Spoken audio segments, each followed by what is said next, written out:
I tell mothers, like, you're not waiting for a man, you're not waiting for your own mother. You have your children, go and cuddle. So get that process started because it's such a great dump of oxytocin, which instantly relaxes you. Make that evening routine, make it very, very loving. Give it the most importance in your life. I'm Erica. And I'm Amory. This is Leaning Into Being, The podcast for mamas who know that real strength isn't just in doing, but in being. Be you. Be present. Just be.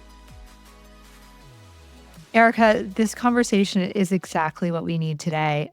You and I are so aligned in our passion and love for health and wellness, and we are going to have a very special guest on who is going to share a lot of Ayurveda principles with us today. I am so excited. Nidhi Pandya will share her journey into Ayurvedic practices. She's a mom of 2 girls, currently living in New York City. And you know what I love the most is, there's a lot of different principles that you could do, but she really has a foundational system that is really about taking a step back, which is everything that Leaning Into Being is about. Exactly. She is so aligned with our mission with this podcast in this value of taking things away and actually being able to take a pause and sit with yourself and really get to know you and what's happening for you. And that's what this episode is going to be about. Yes. So get ready, mamas. You are definitely going to want to save this episode. All right. Well, we like to start off our episodes centering ourselves on shared experience of motherhood. Since we're on topic, could you share where you are in your journey, both in life and motherhood? Yeah, absolutely. So I think there's a journey of motherhood that is very outwards, where you see what age your children are and you place yourself accordingly. So I have 2 teenage daughters, and that's where I am. But where I really am is, like, I would say that this is the 16th redefinition of myself because my older one is 16. I would say this is really the 16th time that I'm reparenting myself because as your children hit a new phase and age in their life before adulthood, it requires you to re-examine your entire value systems and how you're going to create space for their growth. So that's really how I personally look at parenthood, is every year to reevaluate everything. And it's been beautiful. I live in New York City, raising my 2 daughters right here, which is really fun on its own.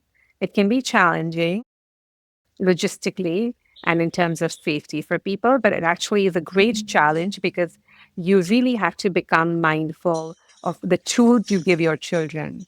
Self-awareness, safety, protection. They need to cultivate, live in New York City and to take public transportation. To do all of this, you need to cultivate great judgment. So a lot of my parenting at this point of time in my life is about supporting my girls to have the right tools for resilience and to cultivate a judgment. So which is very different from when your kids are younger, right? Because you're like, what are you eating? How are you sleeping? Like, are you going to classes? Are you doing all of this? Right now, it's just drastically different, which I'm loving. So even though parenting is one broad term, it's a whole new job profile every time. And that is what is fun. And in my life, I am currently divorced. I've been divorced for the last 5 years. I have a lovely partner who does not live with us. My entire life is dedicated to this cause of working with women to undo themselves. All my work is rooted into the Vedic wisdom, Eastern, which comes from India, as well as Buddhism. And how do you bring this diet, wellness lifestyle into your life and undo yourself emotionally and physically? So what you pass on is different from what you've received from your past generations. So I'd say, like, everything just converges for me, being this mother, being this women's health and wellness coach, as well as doing my own work for the same. So it feels very aligned. I completely get that. I feel like at this stage in our lives, if you're in the lane that you love, all of the pieces come together from your personal life and your professional life because you have to be able to do that to live in alignment with yourself. And that's all part of our reason behind creating this podcast and exploring the idea of being instead of just constantly doing all the time and finding your space where you're really your authentic self and you're in a place of joy. How has your journey with Ayurveda and what you do brought you joy and influenced your life? So it's beautiful that you say that, right? Because actually, all my work is about balancing the doing with being, the action with repair, the productivity with rest. Basically, so your solar energies, the burn is what I call your solar energies with your lunar. Of course, what has worked for me and what I really love doing is I help women to actually tap into their own lunar energies, into their own place of being. So that's actively, whether it's in their body, whether it's in their health, across all aspects of their life, whether it's sleep, whether it's food, whether it's relationships, all of it. And we examine, are you deviating towards the solar, or are you working out too much? Are you working too hard? Are you burning yourself out? Are you overly controlling? So how do you balance that solar and lunar? And it is just because it is the work I do, it is my ultimate obsession, to be honest with you. And the way I bring it into my own life and living in New York City, I have practices on a daily basis, which I say set me off into my being mode even before I get on the battlefield of the day. How do you cultivate tools that even when you're in the middle of this battlefield of life, you can come into that state of being, even for a few milliseconds? And we can all do that, even in a heated moment. So I think throughout the day, you need tools. I personally like to start winding down by 4 o'clock. So that's what I do. I would rather play the game of the long term. So I slow down at 4 or 5, and that's when my girls come in, and it's lovely. I'll dim the lights. I'll really go lunar in my personal day at that point and all my activities. And I also have some tools which I say, we all need to heal from the day. Sometimes you heal from the day with music. Sometimes it can be a meditation. Sometimes it can be journaling. I think this whole idea of constantly tapping back into what you guys call, and amazing that we're having this conversation, into your being and creating tools before and after the battlefield of the day. My work obsesses about this. It just makes it 3 times easier.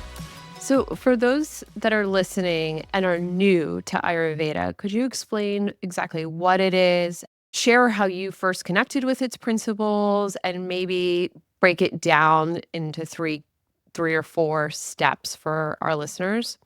Absolutely. So Ayurveda is the ultimate science of life. That's literally what it translates into, is the science of life.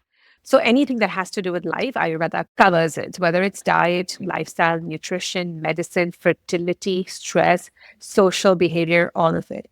It's most known today for its use of specific ingredients, treatments, whether it's Alzheimer's, use of turmeric, anti-inflammatories.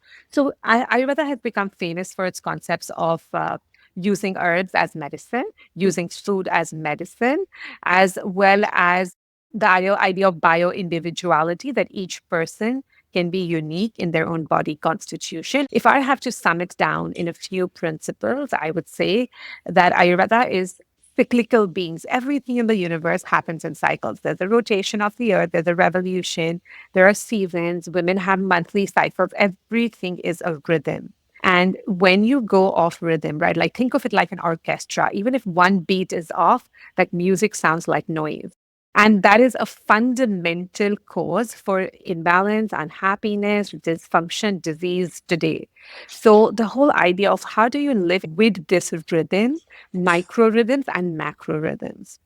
So, whether it's sleeping with the cycle of the sun, honoring the seasons, honoring your period menstrual cycles, honoring childhood and youth and premenopause and menopause. How do you honor each cycle? It's like this, right? If the earth does not rotate one day and takes a break, it's just going to be a problem. And if we see a winter which doesn't feel and look like winter, we already know there is a problem. That's how important we understand these cycles when we see them outside. It's the same understanding, the understanding on micro and macro cycles. That's the first, I would say.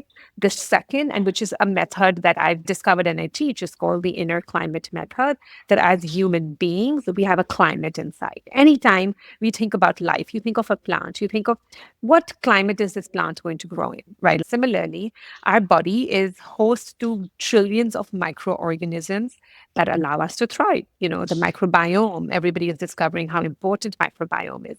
So there is a certain climate in which our body thrives, and it's within us, and that is warm and moist. So like our breath is warm and moist, our blood is warm and moist, our reproductive fluids are warm and moist. We like warm people. Nobody likes somebody who's hot-tempered or overly cold. That's another whole conversation. But the second principle is, how do you bring warmth and moisture? And again, it's that balance between solar and lunar. The sun heats and the lunar, the being, cools everything down, and the in between is warm and moist. So I teach people personally, and that is the most important thing. How do you bring that warmth and moisture into your foods, into your being, into your emotions? And the third, I would say, is everything in the universe has the cycles of building, transformation, and decay. To understand, like a fruit will build, it's ready to eat. You don't eat it, it's going to go into decay. But you see these cycles everywhere in relationships, in businesses, in our own body, everywhere.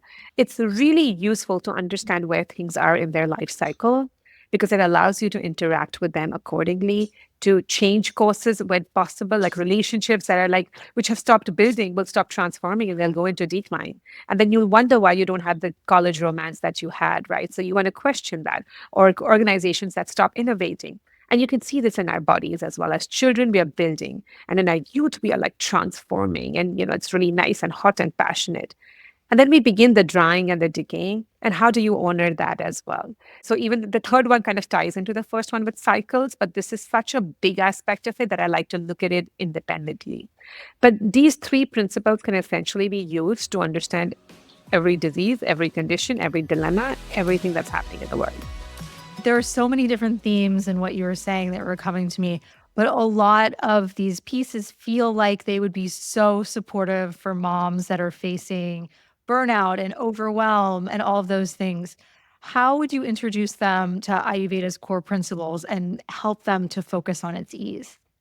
You basically want to start with practices because all of this that I just gave out there, I can understand as a bunch of theory and it sounds nice and it sounds promising, but really, how do you put it into practice? Right.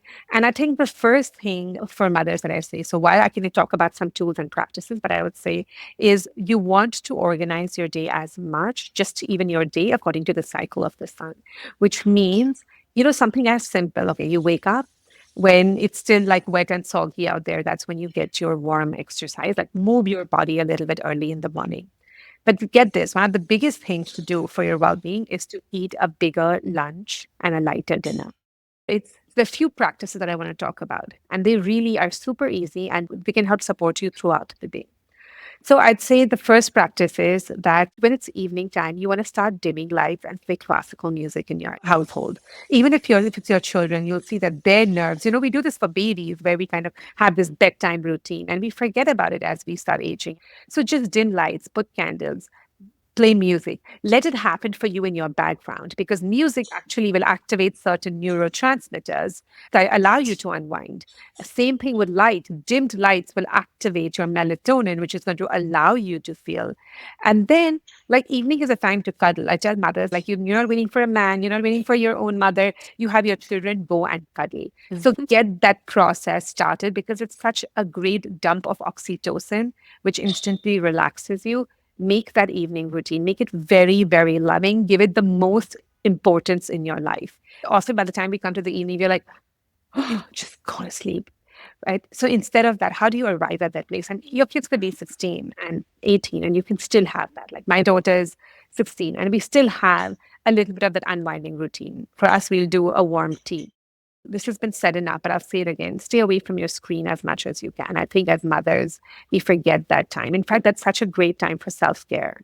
Whether it's doing a face mask, whether it's putting your legs up against a wall in a pose called Viparit Karni, which is you literally just put your legs up against the wall, you rest against a bed, instantly lowers blood pressure, puts your body in parasympathetic mode, enhances lymphatic drainage, can be anti-aging.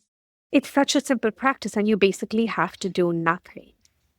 So your evening is more important than your morning. For the rest of the world, I'd say the morning is more important than the evening. And I think this is where mothers struggle a lot because they're like, I don't have a morning. My children wake up in the morning and then I don't have a morning. So value your evenings differently. Look at your evenings like the world will look at their mornings. Like that's your time. That's your time to take it slow, to really come back. There's two practices that I'd like to add. The practice of an oil massage. Instead of moisturizing, actually use oil on your body. It's Abhyanga, it's an Ayurvedic practice, and it's known, again, it has multiple benefits, whether it's grounding your nervous system, again, bringing your body back into the parasympathetic repair mode, as well as it promotes that self-touch. Just that one, even if you do it mechanically, before you know it, you've given yourself priority. You can just do it for 5 minutes, just how you would apply moisturizer. But with that oil, your skin metabolizes it differently. It goes into deeper tissues that affects your nervous tissue differently. So that one practice.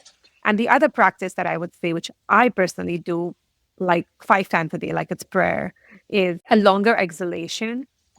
So you practice. Every time we inhale, our body becomes solar in action mode, in doing mode, right? Scientifically, it goes into sympathetic mode. So which means you're doing. And every time we exhale, your body comes back into being mode, which is parasympathetic.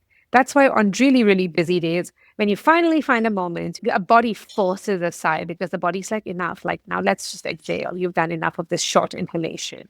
And your breath controls everything. The breath is this really powerful tool. And while I'm not asking young moms, especially, to go and explore their breath, all of it right now, all I'm asking is whenever you remember to let out a longer exhale, like just actively, systematically. For me, every transition for me, like right now I came onto this podcast, like before I'm starting, unconsciously, while I'm talking to you, I will do longer exhales. Every time you feel your body tense up and there's a little chemical traffic jam happening inside, intensity building, let out that exhale. And it has to be nasal, by the way. It has to be from your nose. It's very different. The release of nitric oxide, which again is super healing, known to prevent Alzheimer's, all of those great things that I'd say do this. It's value your evening oil massage. And remember, your breath is the biggest tool you'll ever have. Hi, it's Erica and Amory from Leaning Into Being, and we know growing a tiny human is no small feat. Which is why we've partnered with our friends at Motherhood Maternity, because every mama deserves to feel held, seen, and yes, comfy. From belly to baby and beyond, their pieces move with you so you can focus on what matters most, being present. You can shop their latest looks at Kohl's, Kohls.com, Amazon, Babies R Us Canada, and Motherhood.com. Be you. Be present. Just be. Erica, how hard is it to create content while running a company? Let's be real, Amory, it's really hard. You've got the ideas, but turning them into consistent strategic content, that's a whole other job. Enter the Content Catalyst from Share Your Genius. In just one 90-minute session, they help you turn your ideas into 3 months of high-impact content, videos, articles, social posts, and more. We use them, we love them, and this is your sign to finally get your content off the vision board. Reach out and tell them we sent you. Oh my gosh, I am like ready to go to bed right now. I want to do all of these practices right now and put everybody to bed. And I love that approach because it's so true. So many times you talk about, getting up in the morning before the kids and finding that time in the morning, which I personally enjoy doing, but we forget about that nighttime. I want to double click into something you mentioned very briefly, food and eating your biggest meal in the middle of the day. I know it sounds like you have a eat everything type philosophy. And can you share a little bit about how your Ayurvedic guidelines and your approach to food in particular? Yeah, that's again a great question. And I talked about earlier bringing you warmth and moisture. If you look at all traditional ancient cultures, they all ate foods which had this element of warmth and moisture. And let me explain what that means. So the first thing is you want to eat your foods cooked. If you go back into the history of mankind, we actually became human as species, evolved and changed when we discovered fire. And we started using fire to actually cook our foods. Our brains became bigger. Our gut took less energy because so much of bacteria changed. We became intelligent. We became intellectual once we started cooking food. So cooking food really does both. It warms the food. It releases moisture. It does both. So it's brilliant, right? So I'd say the first thing is eat your foods cooked. Traditionally, in cultures where they ate some salad, firstly, nobody ate salad as a full meal, but when they ate some salad, they always paired it with something like olive oil, again, like moist, and vinegar, which has this warmth, right? It's acidic, it's fermented. So people always knew that intuitively that even if they ate salad, they had to pair their salads with something that was warm and moist.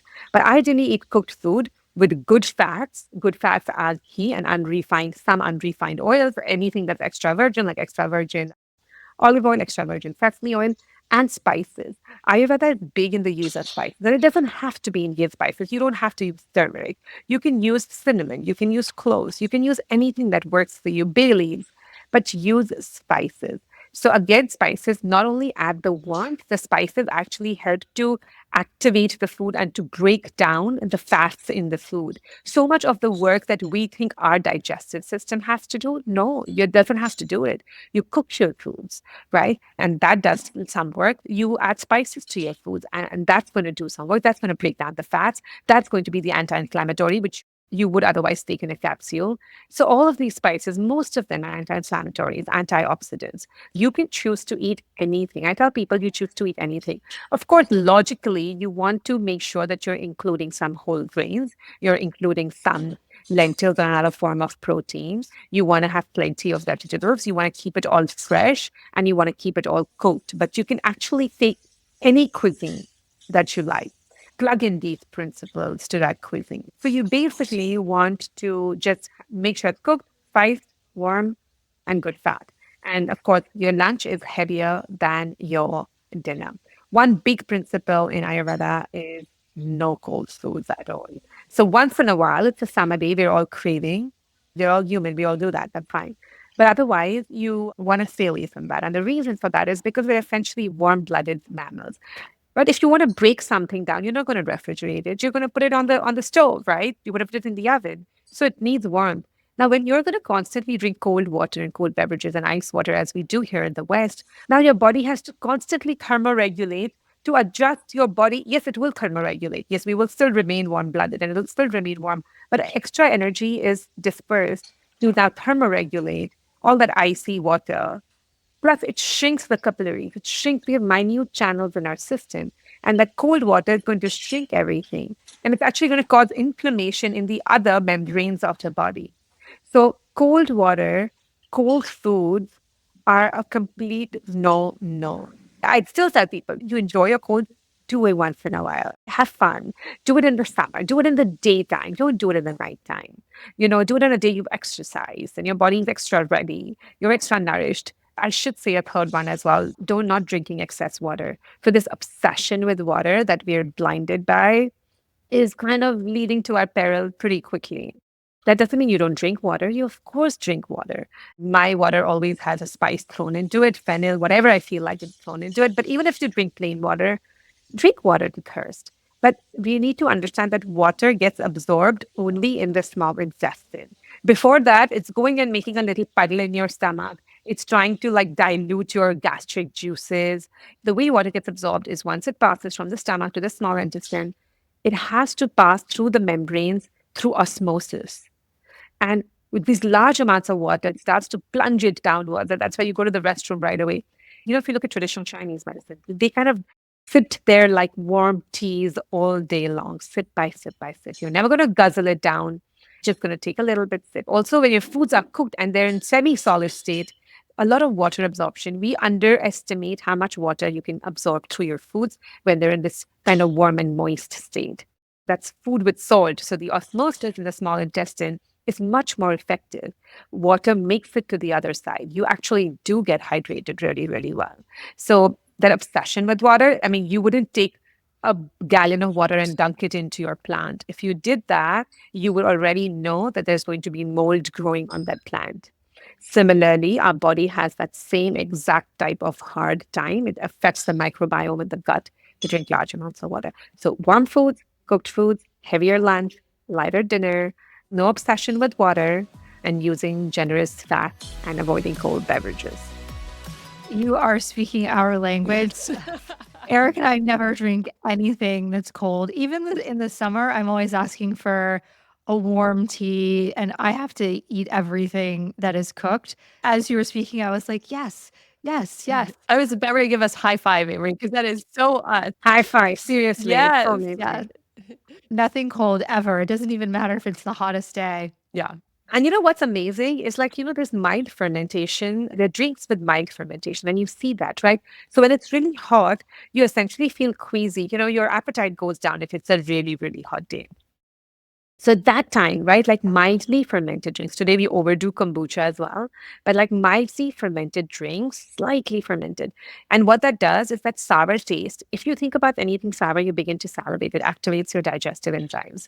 So foods that are mildly fermented, because they possess that sour taste inherently, they allow then for your gastric juices to start working so that you can eat and nourish yourself. Or coconut water, right? And then if you go to a really hot place and if you have a fresh coconut, sometimes even that coconut in its fruit is slightly fermented. You can taste a little fizz in it. And what happened to this coconut? But it's just adjusting to its environment outside. So I'm like that too. In really, really hot weathers, when you don't want to drink warm liquids, because sometimes you don't want to drink warm liquids, that's when you drink slightly fermented, because the nature of fermentation is again warm and moist. If you've ever fermented anything, you'll see that it has, even the vessel can get warm, and then it's an aerobic process. So there is moisture created. So the fermentation, slightly fermented, helps to support that environment. So I've heard you speak a little bit before about the difference between healing and treatment. And I wanted you to touch upon that a little bit and share how a mindset shift for moms looking to take their wellness differently. Yeah, thank you for asking that question. That's actually very close to my heart. As mothers, and especially as women, we're always designed to show up. Like, has the trash been taken out? Morning breakfast is made. Which child is awake? Who's calling us? And, we don't only show up for our household, we're just designed to show up, right? We're designed biologically to be more attentive than men. Like, they can be snoring and sleeping, and the house can come down, and sometimes they don't even know it. And they're designed like that, right? Because they don't have to wake up to a period sometimes. We wake up to all these calls to a baby that wants to nurse. So we're designed to be that alert, right? And as a process of just showing up for our work partners, for our parents, for our children, we end up saying shut up to ourselves a lot. And sometimes if it means that shut up could be like, I have to wake up, I have a headache, I'm going to just pop a pill. So we are just doing this active symptom relief so we can actually get on with our day and begin to show up for everybody and everything around us. And what that can result in most often is this underlying lack of ease that we are saying shut up to that becomes disease. A whole global system of circulation, thermoregulation, elimination, hormonal regulation. It's all kind of gone off because all we're doing is firefighting the symptoms and ignoring that dis-ease, lack of ease, is creating pathways in the body. And we only work on the stage of manifestation. Oh, it's a skin rash today, let me twist a steroid. Let me put a steroid. It's a migraine today, I will take a migraine medication. So that is treatment. And we have given a lot of value to treatment in our culture. And I'm sure some firefighting has merit, but we don't want to be firefighting. Our grandmothers never had chronic conditions. But baseline that has shifted, that has led to chronic sickness. My idea is start thinking of it differently. If it's showing up on your body, in your body as a symptom, it's treating pathways somewhere else inside. And that's why I bring up this nightly routine. But the idea of the emphasis on the nightly routine is because we need to heal from the day. And very often we're crashing and just burning into our beds. And when you sleep well, you wake up well and you're inspired for the day. So that's why, especially with young mothers, I say give that importance. I'm learning so much. I know Imri and I do a lot of these Ayurvedic practices in our daily lives just by nature, but I'm sure that our listeners are going to learn and find so much value out of this conversation. I have one last question before we ask our question that we ask everybody on our podcast.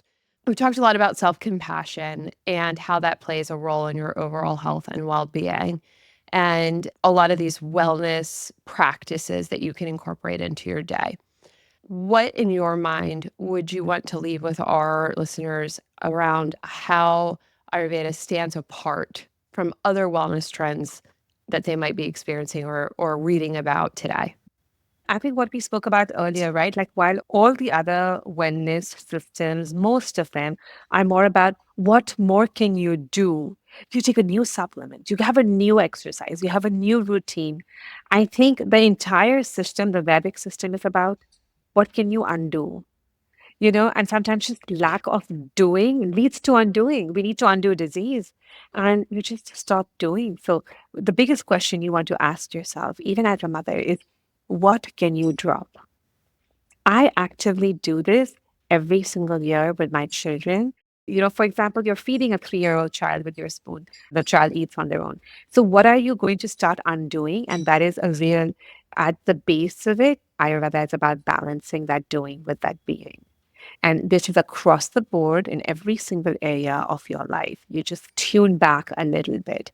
And I think that's what really makes Ayurveda stand apart. The practices for Ayurveda are oil based. I'm going to just now get very practical about this. Are very oil based practices.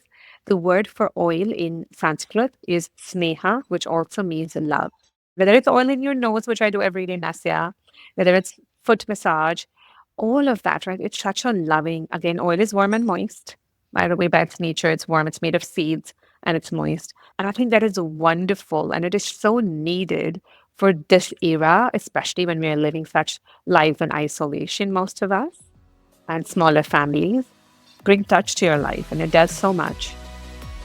I feel like the answer to that question wrapped up everything that we were talking about and sort of brought together the idea of undoing things as actually a place of growth.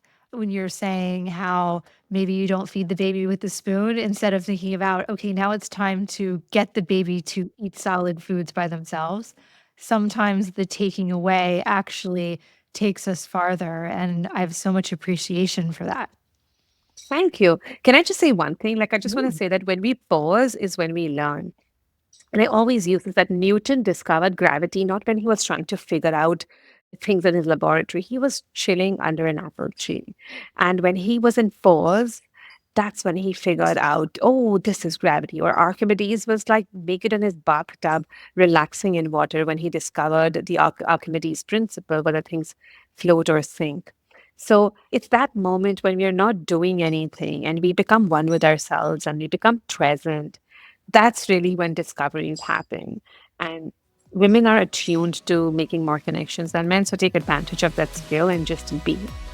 100%. I feel like I have all of my best ideas when I'm either on my morning walk when no one is awake and talking to me, or when I'm having a bath and I'm just Yes. relaxing. And then you're like, that's it. The thing I've been trying to figure out for 6 months. It's so simple. It's right here. Yes. Amazing. Okay, well, here is our ending question that we ask everyone. What is the one moment you can't believe that you either survived, or maybe messy moment that you're still laughing about? I was getting divorced and I was moving from a nice town in New Jersey to the heart of New York City in the middle of the pandemic. And I was feeling very aligned. There was a period that I was feeling extremely aligned. And then there was this one day which felt like chaos, and I think I lost alignment with it. It just so happened that it was the perfect storm, right? So they moved the furniture into my house, a ton of it broke, my TV broke. Then I had to go to school to drop my older daughter. And while I was at school, I was wearing my favorite slippers, and which they got stuck in a pothole, and the slipper, like the whole top came off. And then when I was leaving back from school, it was like my phone fell on the street and like it crashed into a few pieces. And then my younger daughter was calling me while that was happening. And then I was like, oh my God, how do I even answer this? Right. So I tried to answer it on speaker. And she was like, Mom, your table, your office where all your laptop and everything sits, it all just fell down. I didn't do anything, but like the laptop is like now fallen on the floor and everything is all apart. And at that point, I just started laughing because this is such a reminder that I'm not aligned within. There's this crazy rush that's happening, and it's kind of manifesting in my environment right away. I've noticed that since then, right? Like whenever you're not calibrated within, your externals start becoming chaotic. I think that's a story we often tell in my family. My daughter would really love to tell you this story that I called my mom and she was laughing.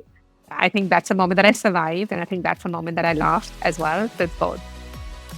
I love that. It's so true. Especially as moms, you're like, keep going. I can do this. Push through, push through, push through. And really, it's the whole universe just saying, something's off. Take a minute and pause, right? Exactly. Basically.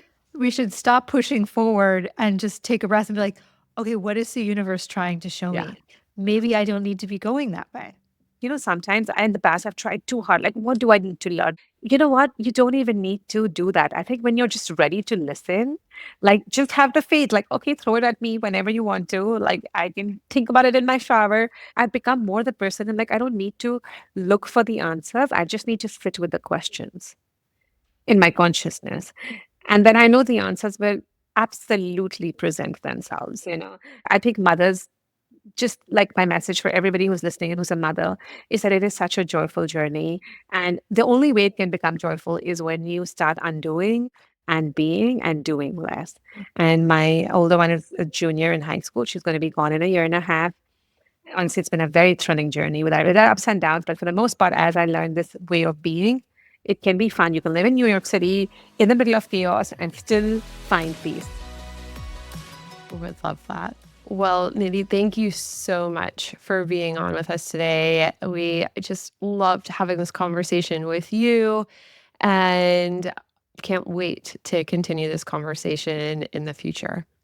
Thank you so much. I have learned so much, and I'm sure that our listeners have learned so much too. Can you share where they can find you? Yeah, absolutely. You can find me on Instagram because I post quite regularly so far. I have a Substack too, but my Instagram is my underscore Ayurvedic underscore life. It's a little complicated, but my underscore Ayurvedic underscore life. And my website is nidhi.me. I have a book that's coming out in March 2025. The book is called Your Body Already Knows.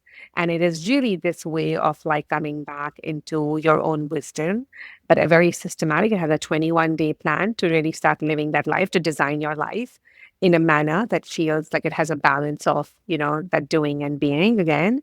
And then I also run a program for women each month for 21 days. I work with a small group of women exactly to like recalibrate everything in their life and to shift that foundation which has gone off, which leads to disease and chronic sickness for most people. So we reverse that instead of like just treatment. So these are a few things that I do. This is all where you can find me, but start on my Instagram or start on my website if you want to know more.